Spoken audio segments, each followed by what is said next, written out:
Hello everyone. Welcome back to another Commander review for Magic the Gathering. Today we are talking about Jhoira of the Ghitu from the Future Sight set. Now this commander is awesome. I thought this commander was fantastic when I first started playing Magic as a 60 card deck card. Even then I thought this card was awesome. But as a commander, I love this card even more. So much fun stuff you can do with this card. Cannot wait to talk about it. So, Jhoira, sorry, is a legendary human wizard, 2/2 for power and toughness, and a mana value of 3. 1 generic, 1 blue, and 1 red. And then all this commander has is 1 activated ability. For 2 generic mana, and exile a non-land card from your hand. Put 4 time counters on the exiled card. If it doesn't have Suspend, it gains Suspend. Now, Suspend, as you can read here, also has the reminder text, or the rules text. At the beginning of your upkeep, remove a time counter. When the last is removed, you may cast it without paying its mana cost. If it's a creature, it has haste. Oh, I love time counters. This is one of my favorite archetypes, probably of all time. And unfortunately, I've actually never really built the dream time counter shenanigans deck that I've wanted to build for years. And we've gotten so much support for it over the years. Slowly, incrementally, we've gotten more support for it. But I cannot wait to build this deck idea. It's going to be so much fun. And this commander might not be the commander of the 100. I might do other cards because I have like the red, white, blue Gandalf or the various red, white, blue Doctor Who commanders that have come out throughout the year. So it will be a 3-color deck most likely. But honestly, I'd love to do a 4-color deck and add some green in there. So I might change up my what is that commander called?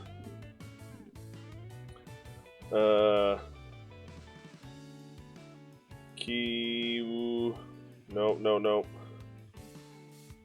Oh gosh. What are they called? What is their name? Oh, not that one.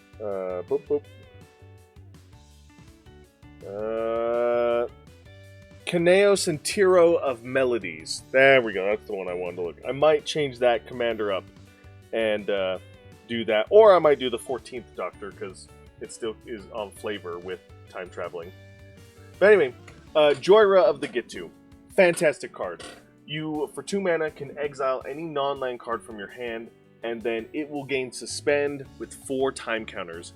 After 4 turns, or after 4 times those counters are removed, you can cast it for free, and if it's a creature, it gains haste, which is really cool. There are a lot of card rulings for this card, and it looks like they've all been updated in the most recent years. So, Suspend, starting from the top. Suspend is a keyword that represents 3 abilities. The first is a static ability that allows you to exile the card from your hand with the specified number of time counters. The number before the dash. On it by paying its Suspend cost, which is going to be 2, listed after the dash. The second is a triggered ability that removes a time counter from the suspended card at the beginning of each of your upkeeps. The third is a triggered ability that gives you the option to cast the card when the last time counter is removed. So, I just want to make something very clear here. When it comes to you nasty control players out there, when it comes to these 3 abilities, the first thing that happens is a static ability. That is just there. It's just happening all the time. Bada bing, bada boom. Nothing else can happen around it. However, the second and third are triggered abilities.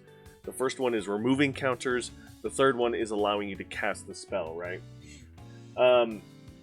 Just so we're perfectly clear for you nasty control players out there, if you wanted to interact with the time counter-based decks, not only can you do your generally usual counter shenanigans where you want to counter the spell as the person is casting it. If you don't have a counter spell, but you have a counter triggered ability effect or card, and you wanted to slow the time person down, you could counter the triggered ability of that one suspended card, because each suspended card will have its own triggered ability. So you can counter the removal of the time counters. Not a huge thing that I emphasize you should not focus on that, but it is something you can do. Second rule, cards exiled with suspend are exiled face up. That is important to know. Excuse me, everyone. That is important to know. I don't remember why that rule came about, but it one of the biggest importances about it is a lot of the face down exiled cards are to keep hidden information, things that you are going to use in the future that you don't want your opponents to know about. However, suspend is specifically worded that you keep them face up, and I think that's mostly just to keep both players at the table honest with each other, so that way you can't like move time counters around so you can get your big spell out quicker and kind of cheating the system. So keeping it face up keeps you honest at the table that this is the suspended card that has 7 turns left versus the card that has 1 turn left.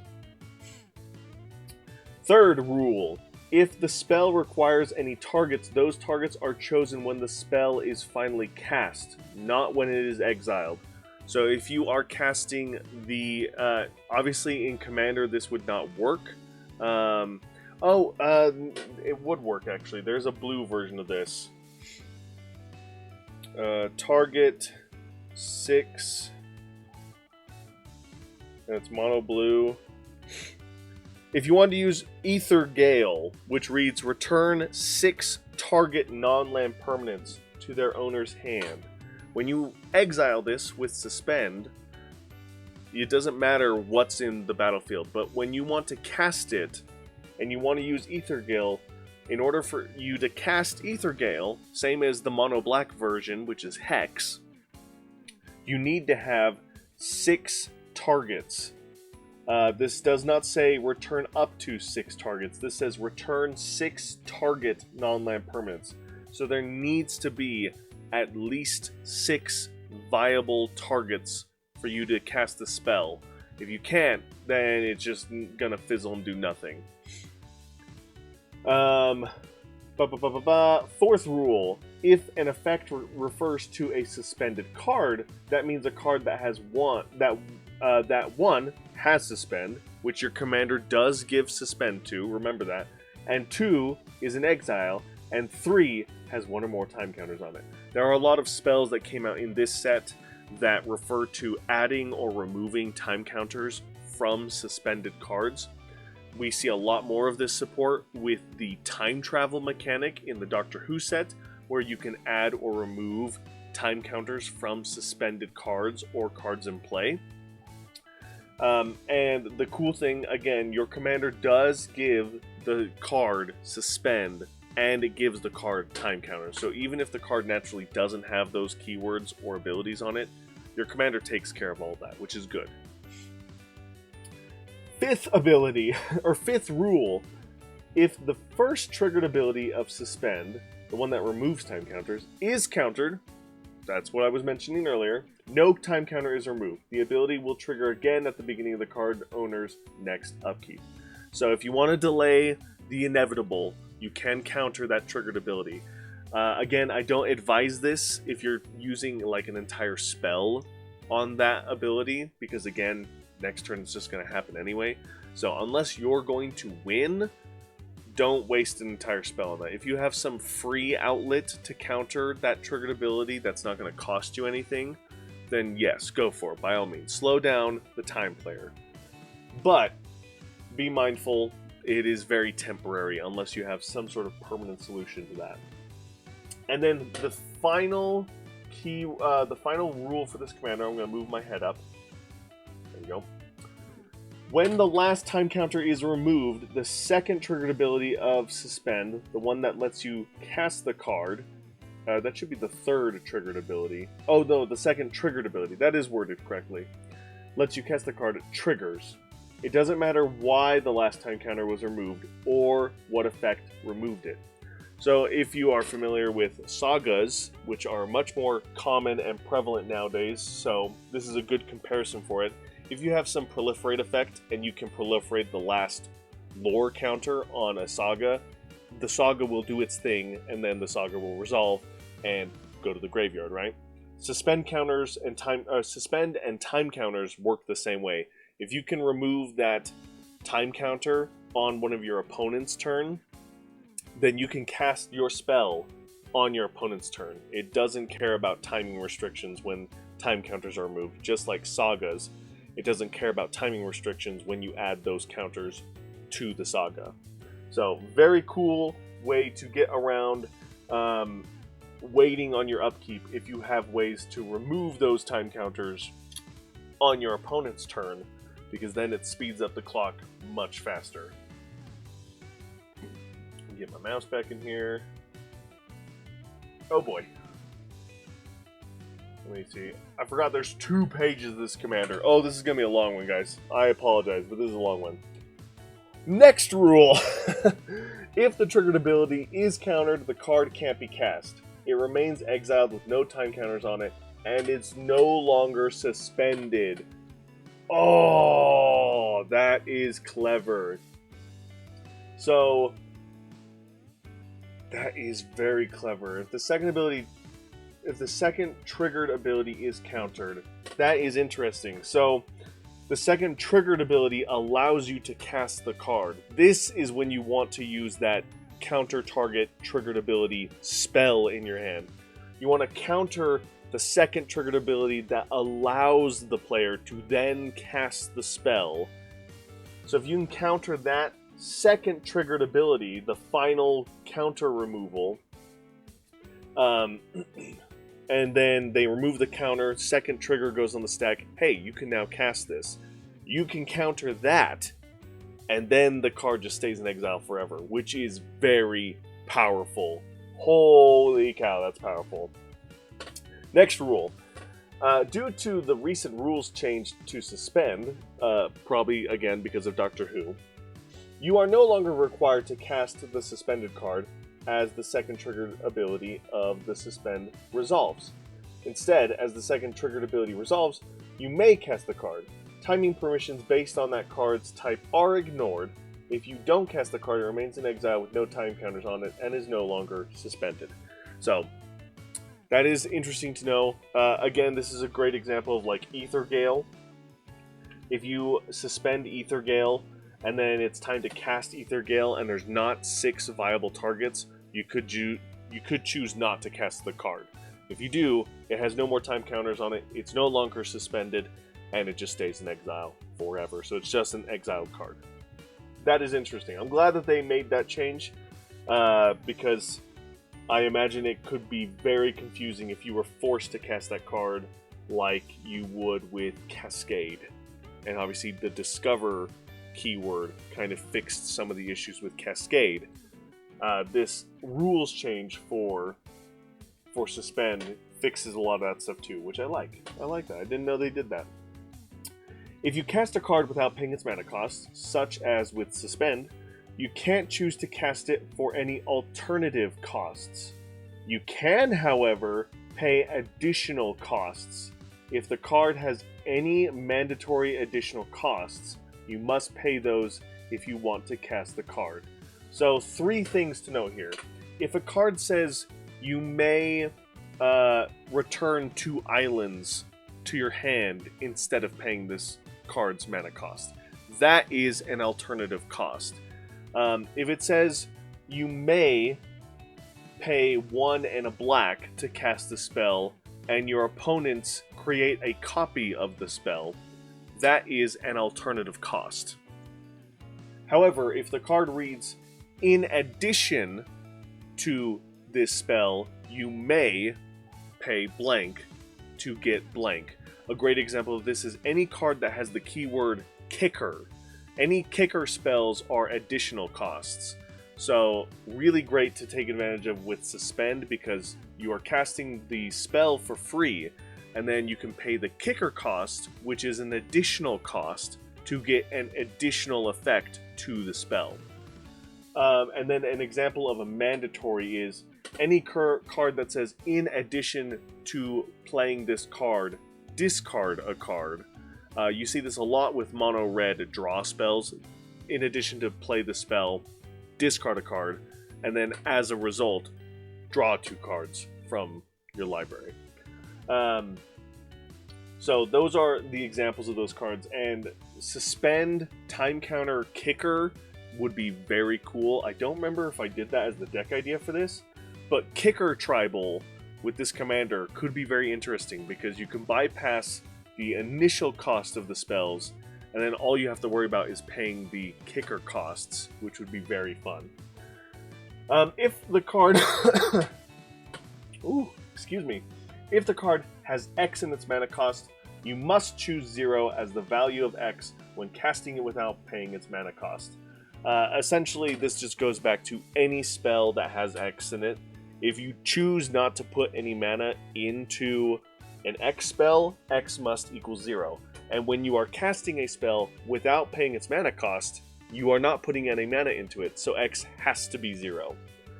Again, that's one of those rule-breaking shenanigans that we don't want to have in the game, because that would break how X spells work, and we don't want that.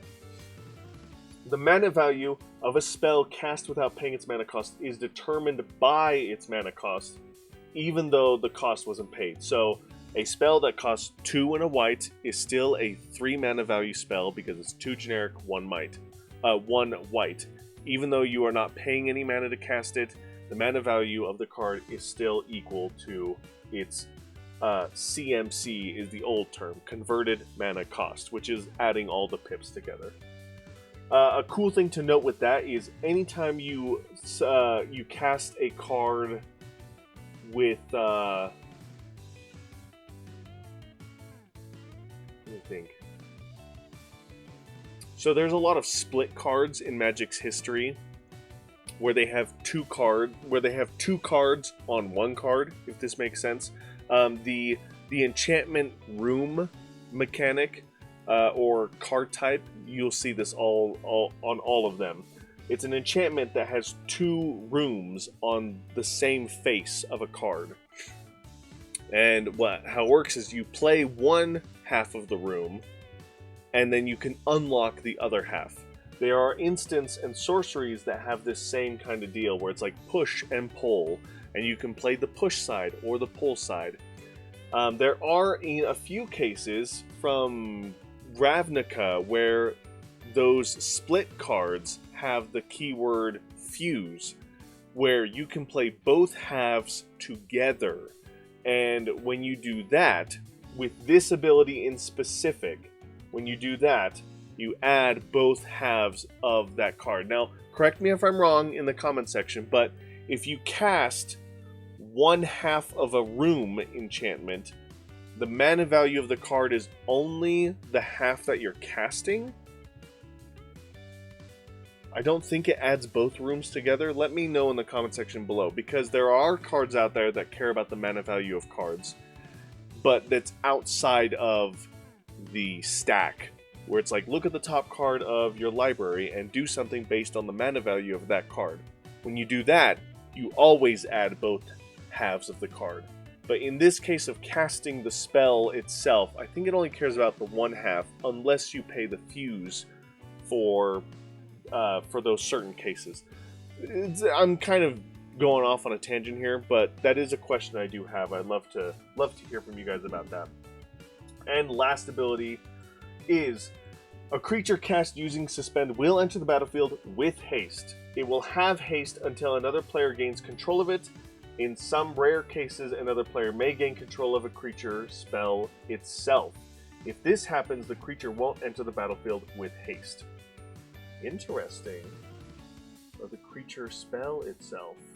The creature won't have haste. Interesting. So, if you resolve the spell, it will have haste. If someone takes it from you, it will not have haste because it never had haste to begin with. If someone takes the spell from you before it resolves from you casting it, it will also not gain haste. Because it's when you resolve this creature spell, it will gain haste, not when they resolve the spell. So that is interesting to note. Very cool. And a lot of rules text for this commander. I hope I didn't go off on a huge tangent with some of this, but it's always good to cover these. That's the entire purpose of these videos. A card I have loved for forever with this mechanic is Paradox Haze. At the beginning of Enchanted Players, at first upkeep each turn, that player gets an additional upkeep after this step. We have gotten several different versions of this mechanic throughout Magic's history, so being able to give yourself extra upkeeps, very easy to do, and it will greatly increase the speed of your suspended cards. It is absolutely insane how one of these effects can speed up your game, and now we have multiple effects that can do this, not to mention the time traveling cards that are like the equivalent of Proliferate, but for time counters. It's absolutely obscene and absurd how fast you can go in these kind of decks. And then speaking of this, so again, I did not talk about Kicker Tribal, but honestly, Kicker Tribal would be very fun with this commander, where all your spells have Kicker, but you suspend them so you can bypass the first cost and just pay the additional cost with it, which is very fun. However, the deck that I have always wanted to build, and I did somewhat build this as a white-blue deck, and I want to build it as a 4-color deck now in Commander, because when I first built this deck, it was white-blue, control, suspend.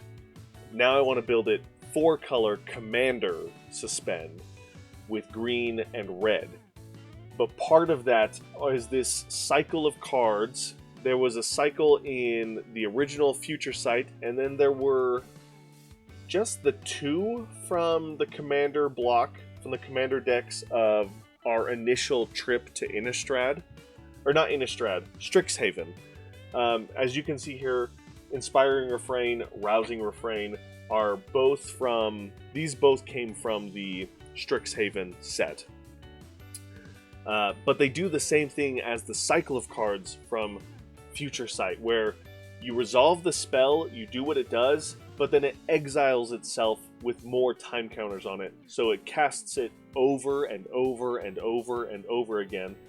And this is really cool to build around, because if you can time your time counters correctly and you use advantages with like time travel, keyword abilities and stuff like that, so you can cast all of these spells in one turn, then this kind of becomes like a pseudo storm deck where you can cast a bunch of these spells at once, do all their shenanigans, and then cast something that has storm and then copy that a bunch of times as well. Or you, instead of maybe focusing on storm, you focus things on like Magecraft, where you want to cast instants and sorceries so you can get these cool triggers, and then you do it over and over and over again, and it's very cool. It can get out of hand very quick with more of these that you have.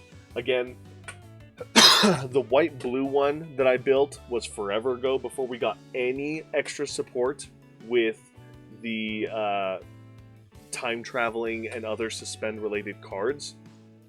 It was just old-school Future Sight time travel stuff, and it was reality strobe, so I can just keep bouncing cards back to my opponent's hand, get rid of their threats, and then the mono-white one, which essentially gave you... it made it so creatures could not attack you until your next turn. So I just made sure to space it out properly, that every turn I was casting these multiple copies of these spells, so I was constantly not being attacked, and I was constantly bouncing things back to my opponent's hand.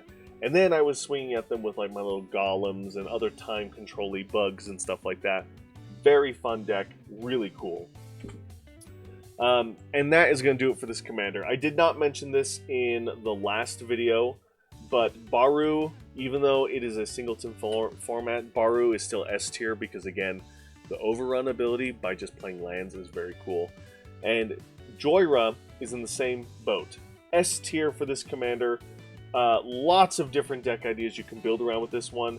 Aside from the repeatable casting of suspended cards shenanigans that I love a bunch, another archetype that I thought would be very fun to build around is Kicker Tribal with Suspend, because you can bypass the initial cost of all those cards, and all you have to do is pay the kicker cost, which is very fun. Very cool, very awesome.